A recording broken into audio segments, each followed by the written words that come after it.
আর যে দেখবে নার্স নেই, টিএমসি সব সব ছেলেপেলে, ইয়ং ছেলে, বাদর ছেলেপেলে আছে, তারা এসে ওই রাত্রেবেলা ডিউটি করে, মানে ডিউটি তো করে না, মানে নামে ডিউটি করে ওরা টাকাগুলো তুলে নিয়ে যায়। এটাই দিদির সরকার চলছে আর দিদি করছে। সিন্ডিকেট আটকে রেখেছেন। সেকেন্ডত আপনি দেখতে পারবেন কল্যাণী জওহরলাল নেহেরু হসপিটাল, সেক্ষেত্রেও সেম মানে অবস্থা। কেমন একটা সিন্ডিকেট আপনি পুরোপুরি জায়গায় দেখতে পারবেন। প্রত্যেকটা একটা অ্যাম্বুলেন্স আনতে গেলেও সেটার জন্য সিন্ডিকেট, একটা টোটো ইউনিয়নে যাবেন সেখানে সিন্ডিকেট, আপনি পেশেন্ট নিয়ে কোথাও যাচ্ছেন তার জন্য আপনাকে সিন্ডিকেটে টাকা দিতে হচ্ছে। কার থ্রুতে? হয় অ্যাম্বুলেন্স বুক করছেন, অ্যাম্বুলেন্সের থ্রু দিতে হচ্ছে। আপনি পেশেন্ট নিয়ে গেছেন, সিট বুক করবেন, সিট আপনাকে দেবে, মানে পেশেন্ট বেড, তার জন্য আপনাকে টাকা দিতে হবে, না হলে আপনাকে বসিয়ে রাখবে, কারণ ওই সিন্ডিকেটের রাজ চলছে। সরকার এই স্বাস্থ্য কাঠামোর মানে একদম পুরো ভেঙে অবস্থা খারাপ করে দিয়েছে। মানুষ তিনটে জিনিস চায়: শিক্ষা, স্বাস্থ্য, খাদ্য। খাদ্যমন্ত্রী জেলে গেছে, শিক্ষামন্ত্রীও জেলে গেছে, আর রইল স্বাস্থ্যর কি করুণ দশা হয়েছিল সবাই জানে। করোনাকালে না অক্সিজেন ছিল, না প্রপার কোনো জায়গায় বেড ছিল, না কোনো কিছু ছিল। অতএব আমাদের এই পশ্চিমবঙ্গে খুবই অবস্থা খারাপ। প্রধানমন্ত্রীর কোনো প্রকল্প এখানে আসতে দেয়নি। তো রাজ্য সরকার এবারে পাল্টাচ্ছে এবং পাল্টানো দরকার, আর চাই বিজেপি সরকার। টিএমসি সব সব ছেলেপেলে, ইয়ং ছেলে, বাদর ছেলেপেলে আছে, তারা এসে ওই রাত্রেবেলা ডিউটি করে, মানে ডিউটি তো করে না, মানে নামে ডিউটি করে ওরা টাকাগুলো তুলে নিয়ে যায়। এটাই দিদির সরকার চলছে আর দিদি করছে এটা, ঠিক আছে? এর থেকে আর বড় কিছু বলার নেই। বহুত দুর্নীতি হচ্ছে। আপনারা দেখতে পারবেন মানুষের মনের মধ্যে এতটা ক্ষোভ তৈরি হয়েছে যে জায়গায় দাঁড়িয়ে আপনি রিসেন্টলি আমাদের বারাসাত উত্তর 24 পরগনা হসপিটাল আছে, দাদা যেমন বললেন, Barasat hospital, medical college hospital, সেখানেও বেড চুরি হয়। চুরি মানে ফাঁকা রয়েছে, সেক্ষেত্রেও পেশেন্টকে দেওয়া হচ্ছে না, কারণ সেটাকে একটা সিন্ডিকেট আটকে রেখেছেন। সেকেন্ডত আপনি দেখতে পারবেন কল্যাণী জওহরলাল নেহেরু হসপিটাল, সেক্ষেত্রেও সেম মানে অবস্থা। কেমন একটা সিন্ডিকেট আপনি পুরোপুরি জায়গায় দেখতে পারবেন।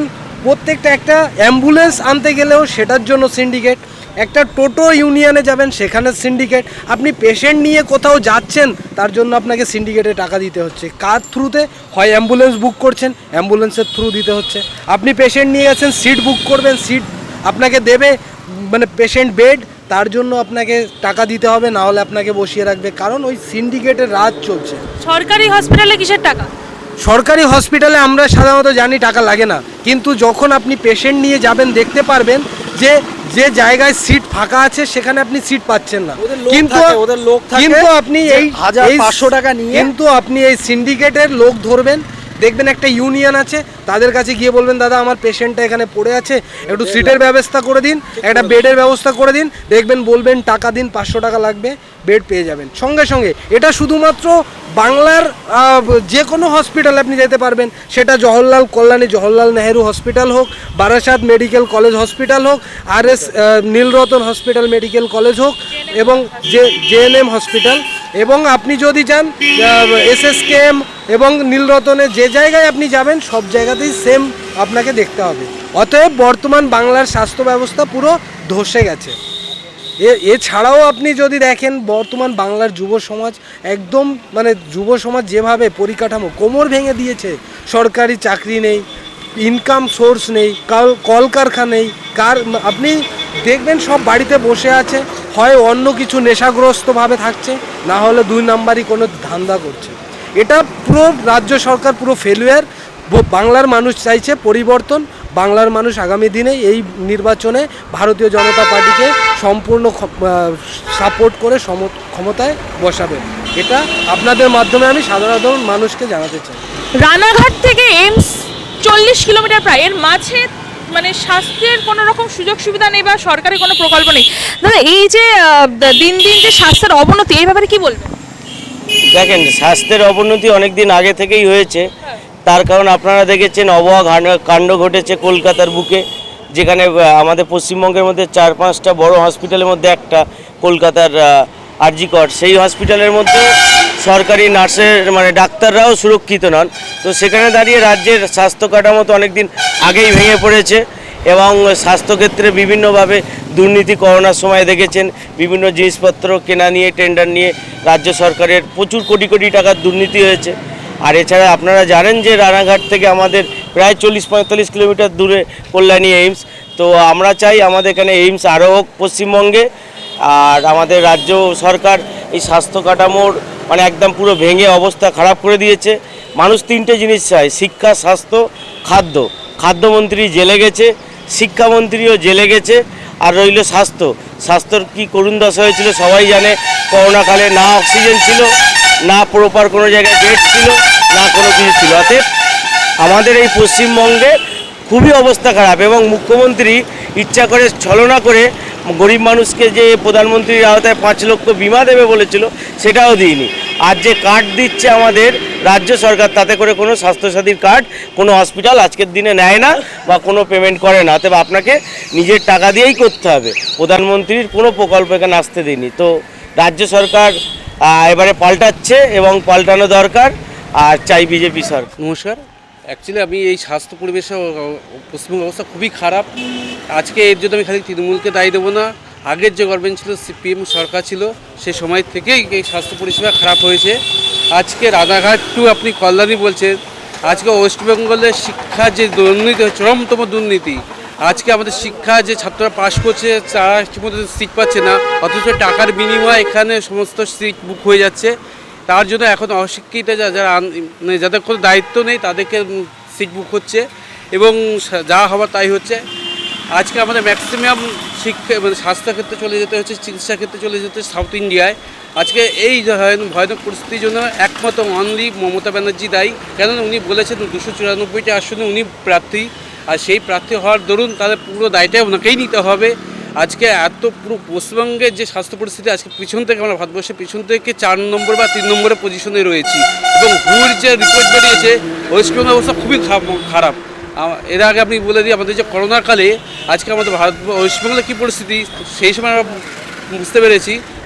তখন পরিযায়ী শ্রমিকরা যখন ওয়েস্টবেঙ্গলে আসছিল, সেই পরিযায়ী কীভাবে আমাদের আতঙ্কিত হয়েছিল। কিন্তু আমরা খুব দূরে না, আমার পাশে একজনকে দেখেছিলাম, যখন তার সে করোনা আক্রান্ত হয়েছিল। সেই করোনা আক্রান্ত আপনারা জানেন এটা রোগ, কিন্তু এখানে একটা ছোঁয়াছুঁয়ি রোগ এমন পর্যায়ে সামাজিক অধঃপতন হয়েছিল, এবং তারা রীতিমতো কোনো কাজেই আসেনি। একটা সরকারি দল মানে একটা সরকারি সংস্থা, হেলথ সিস্টেম এবং তৃণমূল কোনো মানুষের পাশেই দাঁড়ায়নি। কিছু খিচুড়ি খাইয়েছিল মানুষকে, দেখাতে চেয়েছিল আমরা কী না কী করে ফেলেছি, কিন্তু আদতে কোনো লাভ কিছু হয়নি। বরং কেন্দ্র সরকার কি বেশি কাজ করেছে? প্রত্যেক কেন্দ্র প্রচুর কাজ করেছে দিদিমণি, খালি আমাদের এখানে নয়, দেশের বাইরে আমেরিকা থেকে ওষুধ পাঠিয়েছিল, ইটালি থেকে ওষুধ পাঠিয়েছিল। আজ মোদি না থাকলে বা এই স্বাস্থ্য পরিষেবা না থাকলে আজকে বিশ্বে আরও মানুষ রয়ে যেত এবং আরও বিশ্বে ক্ষতি হতো। আজকে মোদি সরকার বা আমাদের বিজেপি সরকার পুরো দেশকে বাঁচিয়েছে, দেশকে বাঁচিয়েছে, বিশ্বকে বাঁচিয়েছে। যার জন্য ধন্যবাদ জানাই মোদি সরকারের ও সুদূরপ্রসারী ভাবনা চিন্তার জন্য। এবং সবচেয়ে বড় একটা ট্র্যাজেডি বলে দিই, আমাদের যে স্বাস্থ্য বিমাটা আছে, কেন্দ্রের স্বাস্থ্য বিমা আয়ুষ্মান ভারত, যা এশিয়া না বিশ্বের অন্যতম স্বাস্থ্য বিমা, সেটা পর্যন্ত ওয়েস্টবেঙ্গলে আসতে দেয়নি এখনো পর্যন্ত। আশা রাখি যদি এই মোদি সরকার বা বিজেপি সরকার এই ওয়েস্টবেঙ্গলে আসে, অবশ্যই সবার আগে বিনা পয়সা মানুষকে এই স্বাস্থ্য বিমাটা করাবো। ধন্যবাদ।